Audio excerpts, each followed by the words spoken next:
Magandang hapon po sa lahat, Luzon, Visayas, Mindanao, kung saan kayong dako ng mundo po.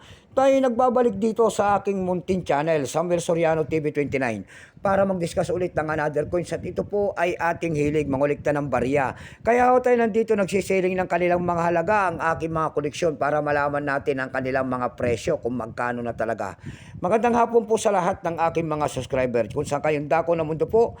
Keep safe po sa lahat and God bless. Maraming salamat sa lahat ng aking mga subscriber. Ayan. Yun naman pong hindi pa po nakapag-subscribe dito sa aking munting channel, aanyayahan ko sana kayo at malaking tulong na po ang inyong gagawin.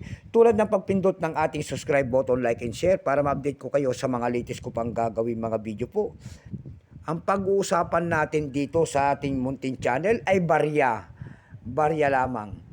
Mayroon naman tayong pag-usapang barya at ito po ay sinaunang barya. Year 1981 ni Francisco C1 Luna po, 25 centimos po. Ayan. Nakapaloob po ito sa ang bagong lipunan series, year 1981. Ayan, mga sinaunang barya. Bago tayo magsimula sa ating talakayan, ayan, kilalanin mo muna natin siya para malaman natin ang tunay na presyo nito. Issue po Philippines po, period Republic 1946 up to date po, type standard circulation coins. Years 1979 hanggang 1982. Value nito 25 centimos, currency piso.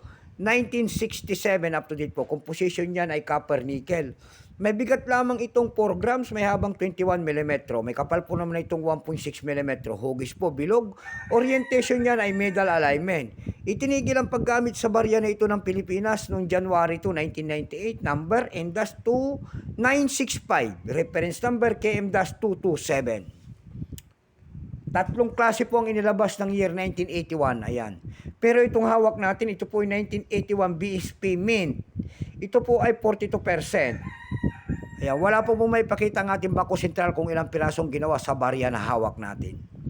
Pero may price na po ito doon sa ating numista.com. Binigyan na po ng presyo ng ni Gunoong Numista. Yung kanyang extra fine ay 17 pesos na. Yung kanyang almost uncirculated ay 20 pesos. Yung uncirculated nito ay nagkakahalaga na po ng 31 pesos.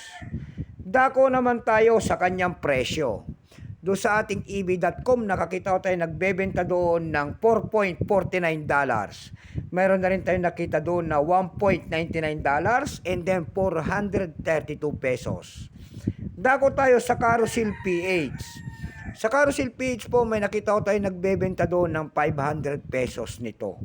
Meron rin tayo nakita doon na 100 pesos. Yung pinakamalit po ay 70 pesos.